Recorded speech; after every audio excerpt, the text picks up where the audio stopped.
데살로니가전서 2장 13절 말씀입니다. 우리 함께 합독합니다. 이러므로 우리가 하나님께 끊임없이 감사하고 너희가 우리에게 들은 바 하나님의 말씀을 받을 때 사람의 말로 받지 아니하고 하나님의 말씀으로 받으니 진실로 그러하다. 이 말씀이 또한 너희 믿는 자 가운데서 역사하느니라. 아멘. 오늘 주일은 설교 어떻게 들을까 세 번째 시간입니다. 하나님께서는 세 가지 방법으로 자신의 말씀을 계시해 주십니다. 첫 번째로 로고스이신 예수 그리스도를 통해서 우리에게 말씀해 주시고, 둘째로는 하나님의 말씀인 성경을 통해서 우리에게 말씀해 주십니다. 마지막으로는 하나님의 말씀 설교입니다. 말씀 자체이신 예수님께서 모든 공생의 생활을 다 마치시고 승천하신 이후에 성령의 감동을 통해서 하나님께서는 우리에게 성경을 허락해 주셨습니다. 하나님께서는 성경이 모두 완성된 뒤에 성경만을 읽고 신앙생활 하라고 말씀하지 아니하시고 교회 안에 직분자인 설교자를 세워서 하나님의 말씀을 대언하도록 해 주셨습니다. 하나님은 오늘도 이 설교라는 방법으로 하나님의 뜻을 계시하고 나타내 주시는 하나님이십니다. 이 설교가 하나님께서 말씀하시는 시간이 틀림없다라면 우리는 이 설교 시간에 경박한 태도를 취할 수 없습니다.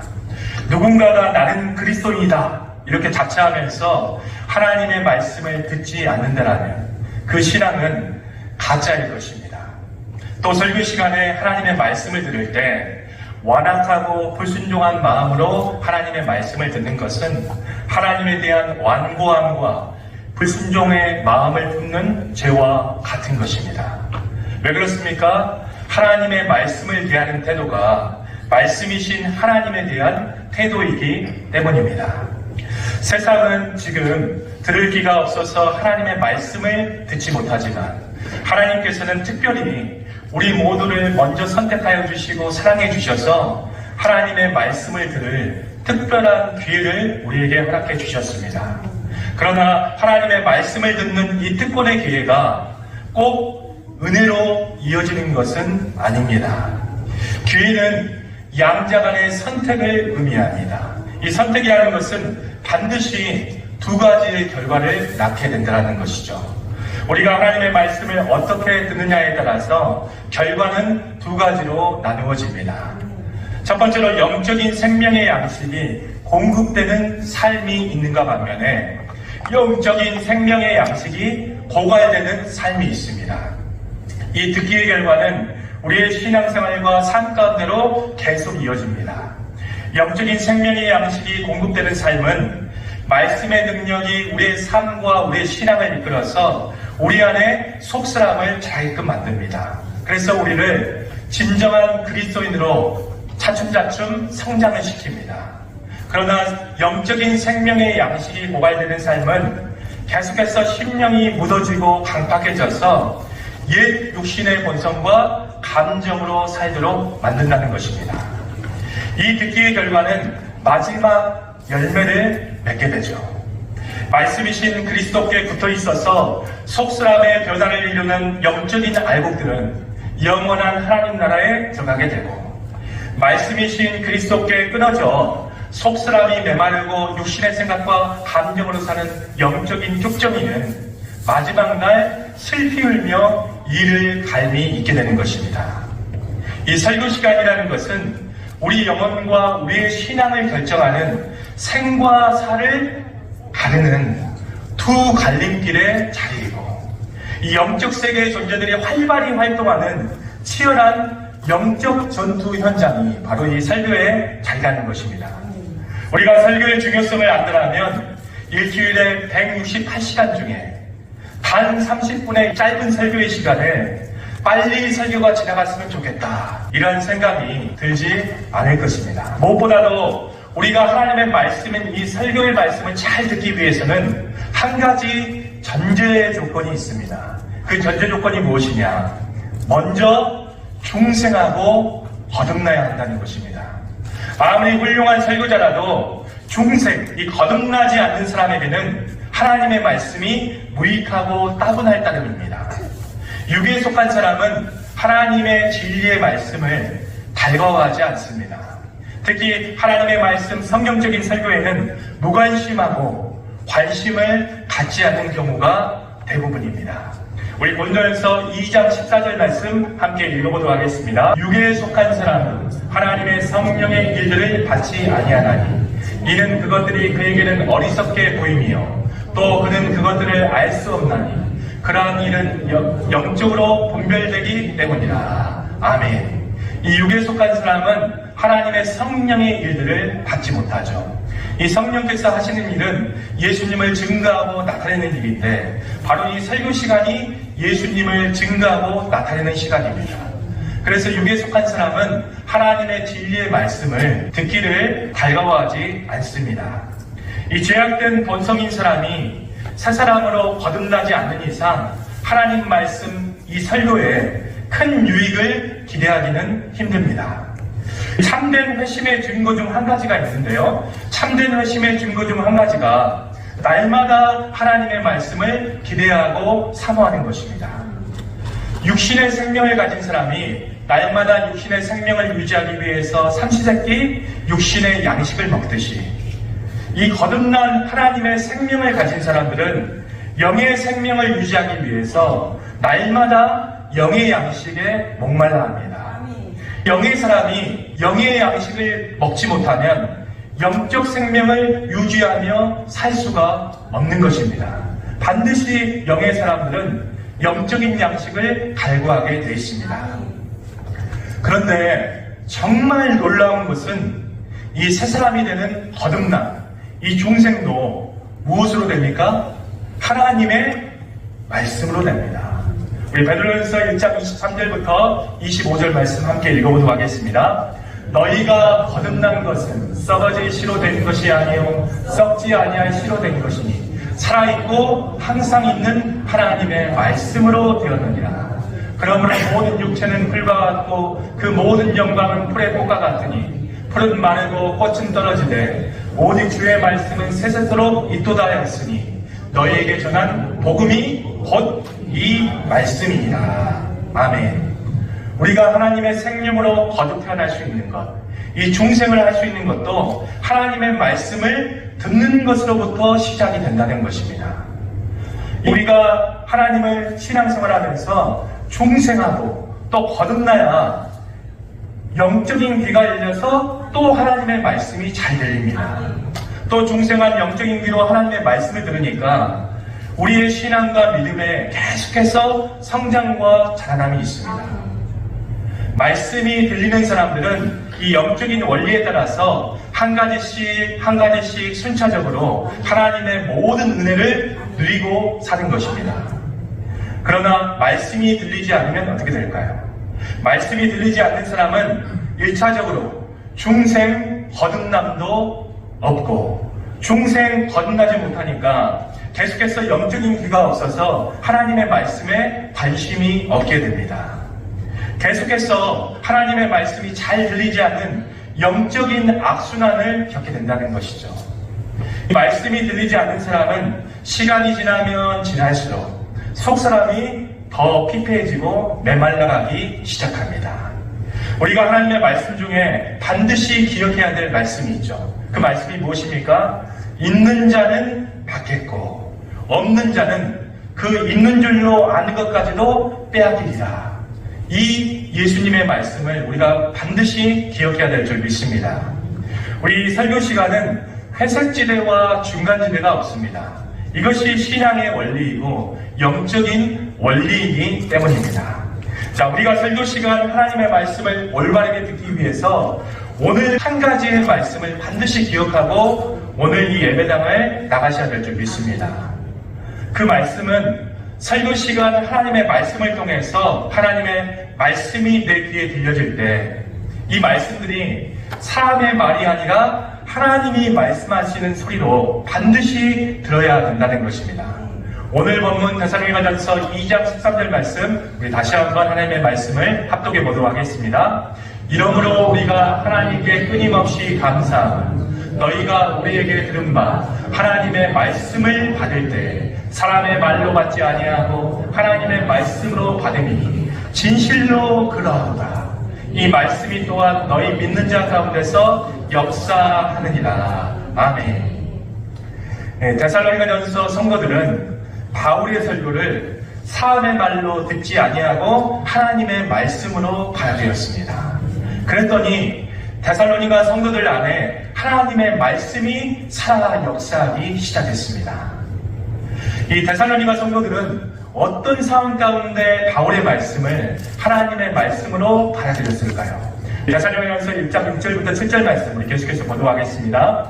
너희는 많은 환난 가운데서 성령의 기쁨으로 말씀을 받아 우리와 주를 본받는 자가 되었으니 그러므로 너희가 마게도냐와 아가야에 있는 모든 믿는 자의 본이 되었느니라. 아멘.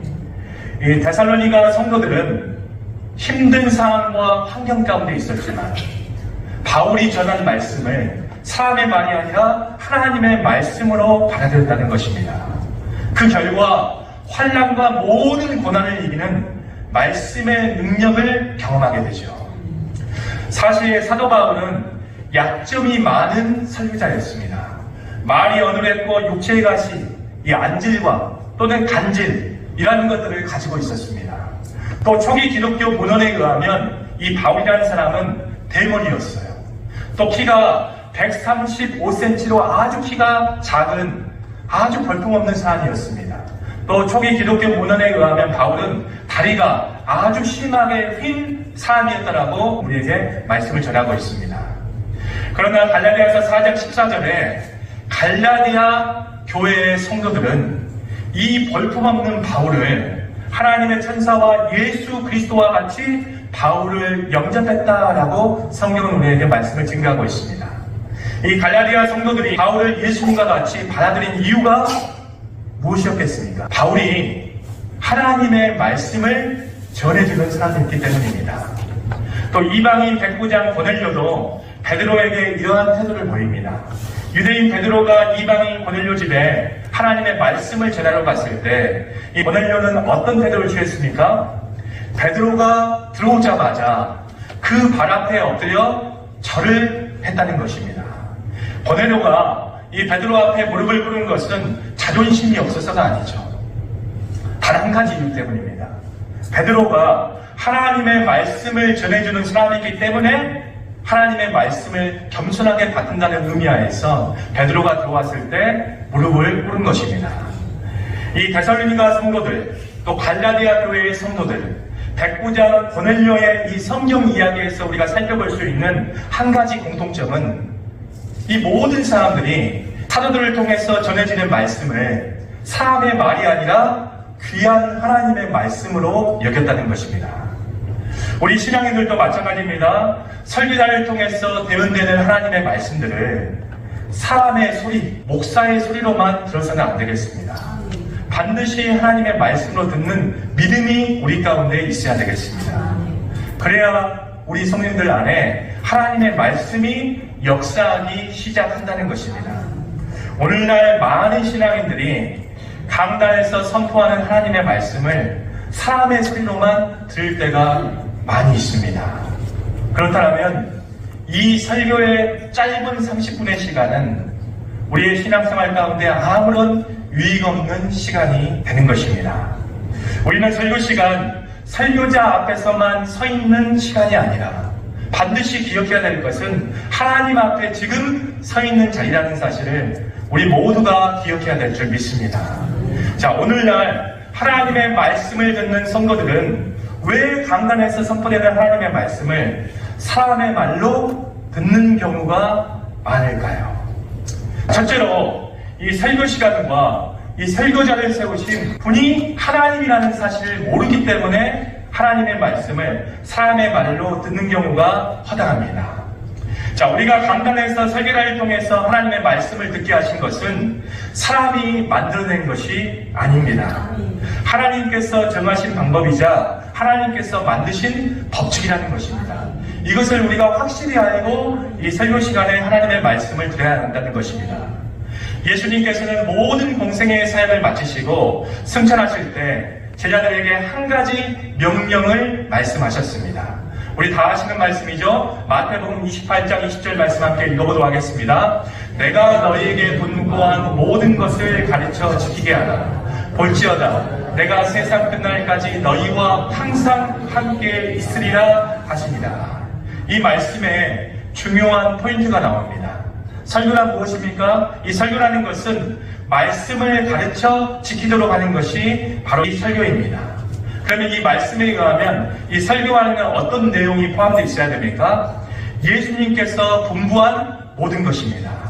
자, 제자들은 예수님께서 하늘로 올라가신 이후에 예수님의 이 한 가지 명령을 성실히 수행을 하였습니다. 어디에 가든지 어디에 서 있든지 하나님의 말씀을 선포하고 가르치는 설교 사역을 했다는 것입니다.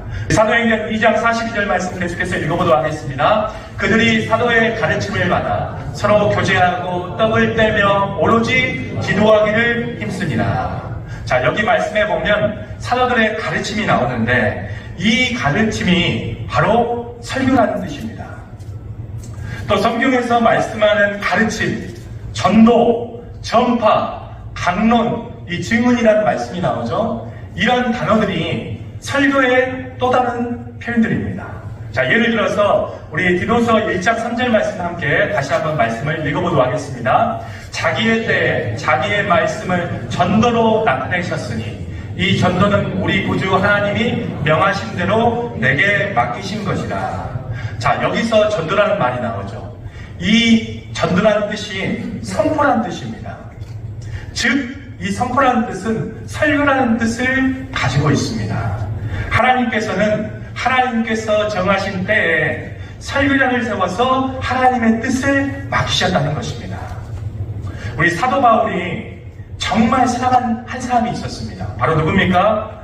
자기의 믿음의 아들 디모데였습니다. 바울은 이 디모데를 에베소 교회 목회자로 세우면서 이렇게 권면을 합니다. 디모데야, 사역하면서 사람들이 너의 연소함을 업신여기지 못하게 하라. 이렇게 권면을 하면서 중요한 당부 한 가지를 맡깁니다. 우리 디모데후서 4장 2절 말씀 함께 읽어보시죠. 너는 말씀을 전파하라. 때를 얻든지 못 얻든지 항상 힘쓰라. 범사의 오랜 참음과 가르침으로 경책하며 경계하며 권하라. 아멘. 자, 여기서 말씀을 전파하라, 이 뜻이 전도가 아닙니다. 헬라어 원어로는 알리다, 선포하다라는 뜻을 가지고 있는데요. 이것은 설교를 의미합니다. 그래서 영어 버전의 성경에서는 이를 정확히 번역해서 설교라고 옳게 번역을 해놓았습니다. 하나님은 사람을 통해서 성경을 기록하게 하시고 사람을 통해서 성경을 증언하도록 만드셨다는 것입니다. 하나님께서는 에베소서 4장 11절 말씀처럼 오늘날 교회 안에 목사와 부사를 세워서 설교 사역을 맡기셨다는 것입니다. 이러한 설교의 시간은 성삼위일체 하나님의 계획이자 하나님의 뜻입니다. 우리 설교란 무엇입니까? 사람들이 만들어낸 수단이 아니라 하나님께서 우리에게 허락하신 은혜의 방편이란 사실입니다. 이것을 우리가 명심하고 하나님의 말씀을 들으셔야 될 줄 믿습니다.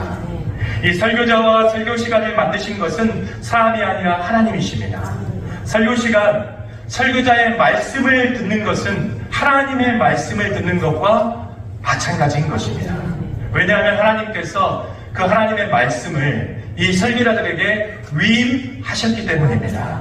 우리가 설교 시간과 설교자라는 이 직분을 하나님께서 계획하시고 하나님이 명령하신 일이라는 것을 확실히 알고 깨달을 때 우리는 이 설교 시간 모든 하나님께서 주시는 말씀을 사람의 말이 아니라 하나님의 말씀으로 듣는 시간으로 이 설교 시간을 맞이할 수 있습니다. 자, 둘째로 오늘날 왜 강단에서 선포되는 하나님의 말씀을 이 사람의 말로 듣는 경우가 많을까요? 바로 이러한 이유 때문입니다.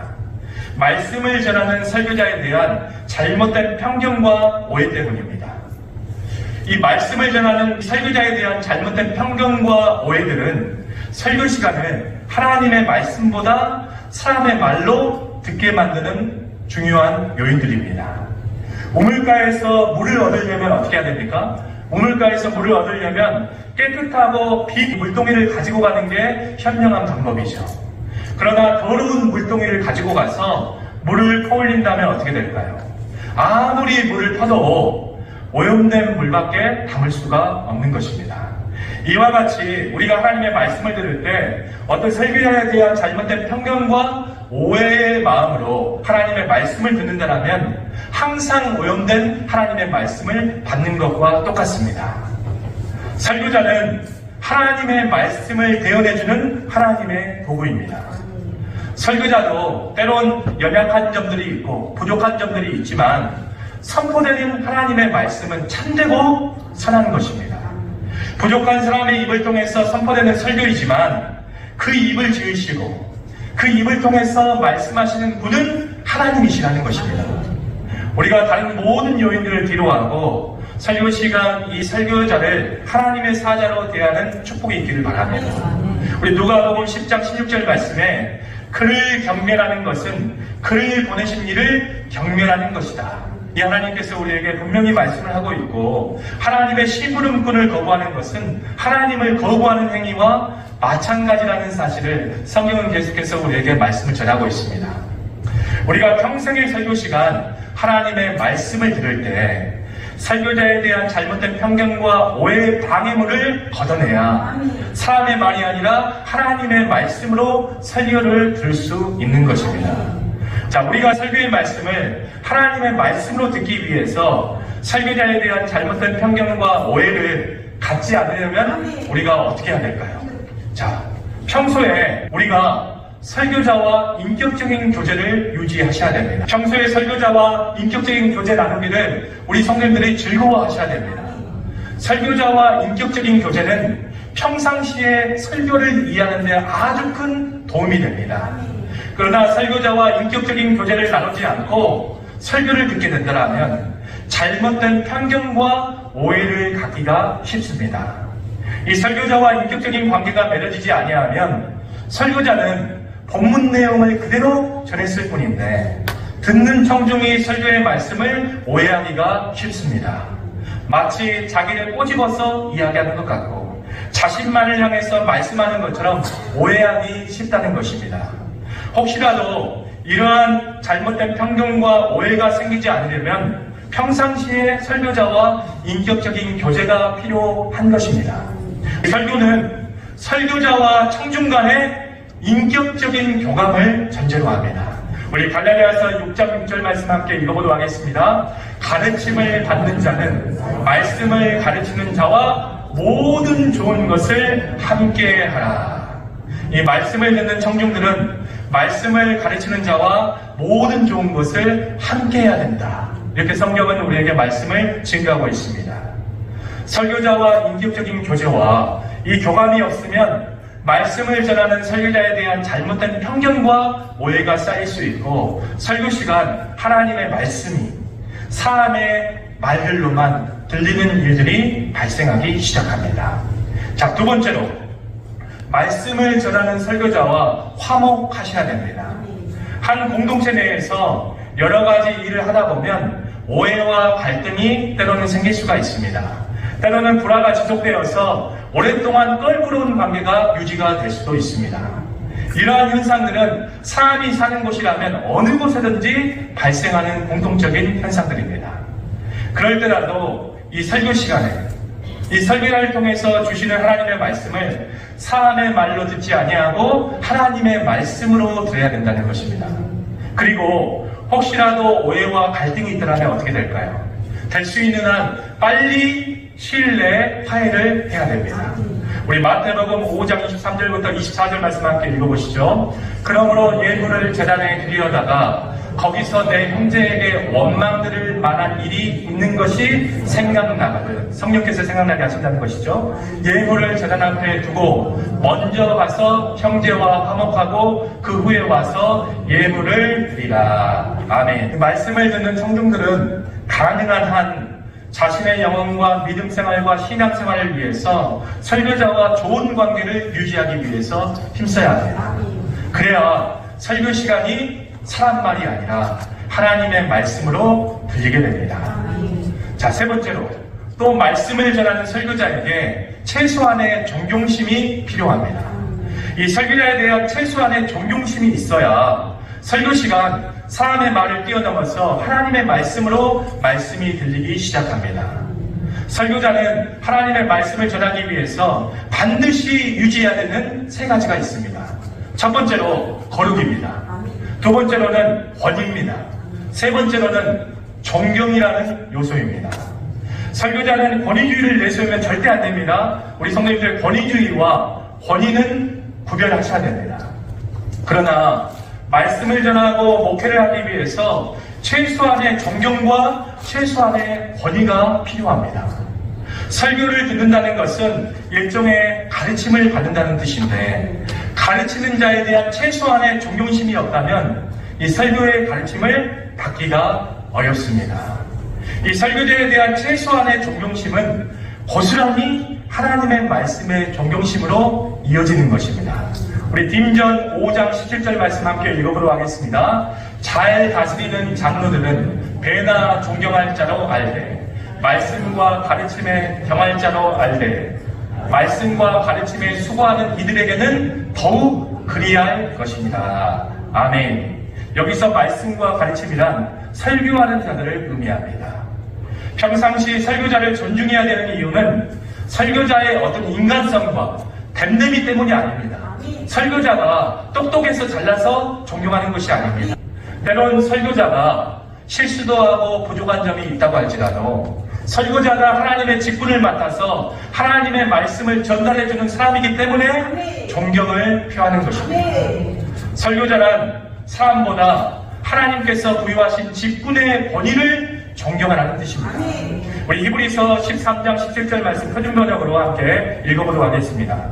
여러분의 지도자들의 말을 고지 듣고 그들에게 복종하십시오. 그들은 여러분의 영혼을 지키는 사람들이요 이 일을 장차 하나님께 보고드릴 사람들입니다. 그러므로 여러분은 그들이 기쁜 마음으로 이 일을 하게 하고 탄식하면서 하지 않게 해 주십시오. 그들이 탄식하면서 일하는 것은 여러분에게 유익이 되지 못합니다. 아멘. 성경은 너희를 인도하는 자들에게 순종하다라고 권면을 하고 있습니다. 그 이유는 한 가지입니다. 설교자는 사람들의 영혼을 인도하는 자이기 때문입니다. 무엇보다도 청중들은 설교자를 위해서 기도를 해주셔야 됩니다.